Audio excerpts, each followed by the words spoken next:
Bismillahirrahmanirrahim.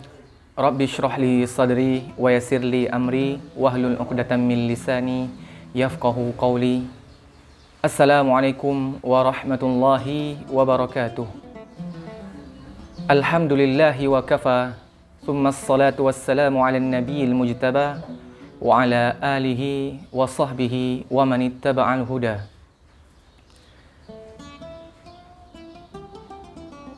Kaum muslimin rahimakumullah, tidak terasa kita sudah berada di pertengahan bulan suci Ramadan.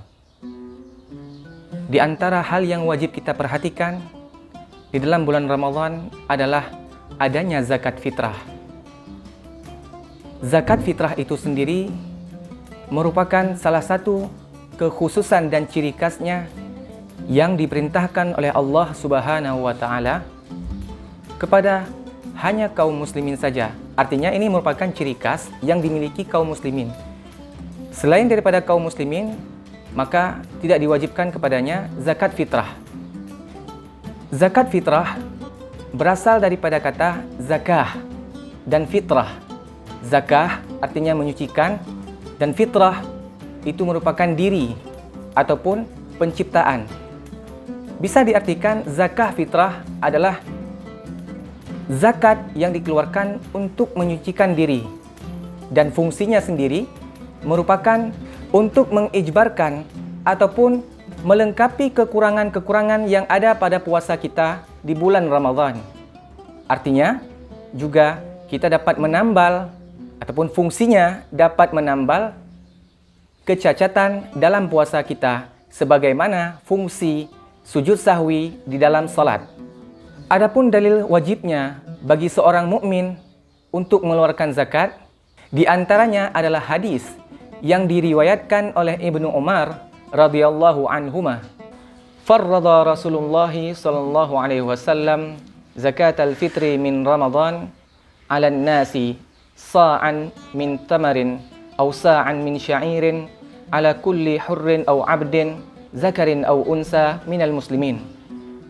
Artinya, dari Ibnu Umar radhiyallahu anhuma bahwasannya Rasulullah sallallahu alaihi wasallam mewajibkan bagi kita, bagi kaum muslimin untuk mengeluarkan zakat pada bulan Ramadan, dari bulan Ramadan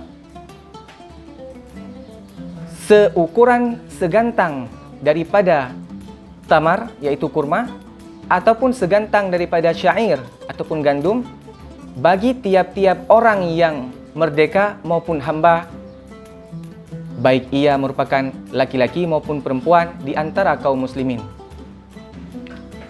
Yang kedua adalah ijma' para ulama yang mengatakan akan kewajiban bagi seorang muslim untuk mengeluarkan zakat fitrah.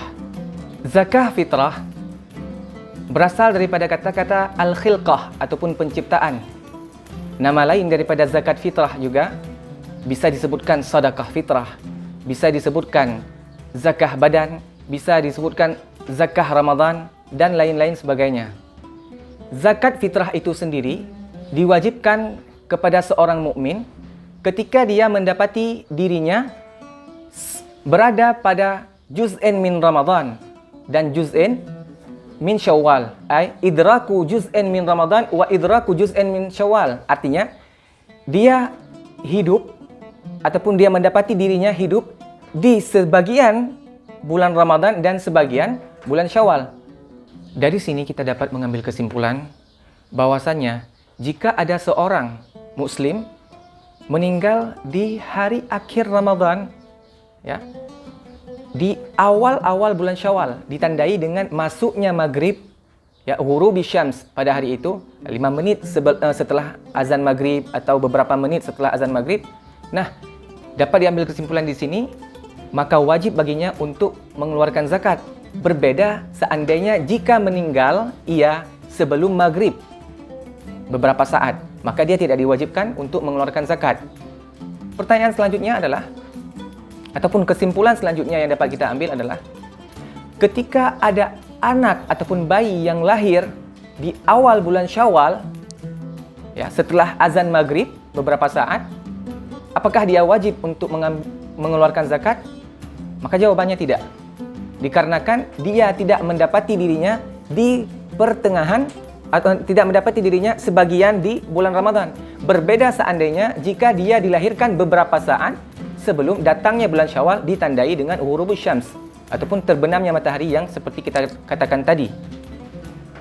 Lantas, apakah syarat sehingga seseorang wajib untuk mengeluarkan zakat? Di antara syarat yang disebutkan di dalam kitab Hasyiah Al-Bajuri hingga seseorang wajib untuk mengeluarkan zakat ada 3. Yang pertama adalah Islam. Maka seorang kafir asli yang dilahirkan dalam keadaan kafir dan sampai sekarang ia pun masih kafir, maka dia tidak diwajibkan untuk mengeluarkan zakat. Mengapa? Dikarenakan dia bukan merupakan ahli untuk tahar, untuk tuhrah. Karena zakat ini fungsinya, zakat fitrah ini fungsinya untuk menyucikan dan dia bukan ahlinya. Namun tidak dinafikan bahwasanya dia tetap akan diiqab ataupun tetap akan dihukum dan diminta pertanggungjawaban oleh Allah Subhanahu wa taala di akhirat kelak. Timbul pertanyaan selanjutnya, bagaimana dengan seorang murtad? Seorang murtad, hukum zakatnya pada saat itu adalah mauqufah ataupun depending. Tidak diwajibkan saat itu. Namun, ketika ia kembali kepada Islam, diwajibkan kembali untuk dia mengeluarkan zakat fitrah. Jika ia tidak kembali, maka tidak diwajibkan. Namun di akhirat tetap akan dihukum. Nah, pada kasus ini,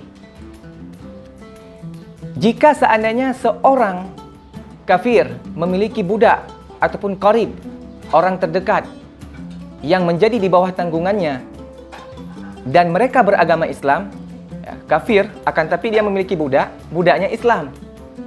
Ataupun ia memiliki qarib atau orang terdekat di bawah tanggungannya dan dia Islam.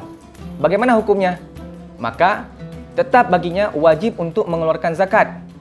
Sebagaimana yang disebutkan di dalam hadis yang disebutkan ala kulli muslimin, ini untuk mukhrij, orang yang mengeluarkan zakat. Akan tapi ala kulli abdin au hurrin, ini lil mukhraj anhu. Disebutkan hanya untuk orang yang dikeluarkan. Maka orang yang dikeluarkan zakat boleh dikeluarkan zakat oleh orang kafir. Dikarenakan dia merupakan di bawah tanggungan orang kafir tersebut. Begitu pula jika seandainya ada orang kafir, istrinya Islam, maka hendaklah ia mengeluarkan zakat bagi istrinya tersebut yang Islam. Selanjutnya syarat yang kedua. Syarat yang kedua sehingga seseorang diwajibkan untuk mengeluarkan zakat adalah bighurubi syamsi min akhiri yaumin min Ramadan, dengan terbenamnya matahari pada hari akhir di bulan Ramadan. Artinya awal masuk bulan Syawal. Nah, sebagaimana yang telah kita sebutkan bahwasanya orang yang meninggal setelah bulan Syawal ataupun setelah masuk bulan Syawal, sebagaimana yang telah kita sebutkan tadi, masuk bulan Syawal, dia baru meninggal. 5 menit setelah masuk bulan Syawal, dia baru meninggal. Malam hari raya. Maka dia wajib mengeluarkan zakat. Nah, selanjutnya, kapankah waktu untuk mengeluarkan zakat? Asal muasal untuk mengeluarkan zakat itu adalah ketika terbenamnya matahari di akhir bulan Ramadan tersebut. Ketika awal masuk bulan Syawal. Artinya, pada malam hari raya. Nah, akan tetapi di dalam Islam ada waktu rukhsah. Dikarenakan mungkin ada orang yang sulit jika seandainya waktunya agak mepet ataupun agak sedikit, di situ nanti ada izdiham ataupun ramai-ramai untuk mengeluarkan zakat jadinya agak sulit, maka diberi rukhsah di dalam Islam untuk mengeluarkan zakat min awal Ramadan ila akhir min yaumi Ramadan, sampai dengan akhir hari Ramadan. Oleh karena itu timbullah di sini 4 waktu untuk mengeluarkan zakat.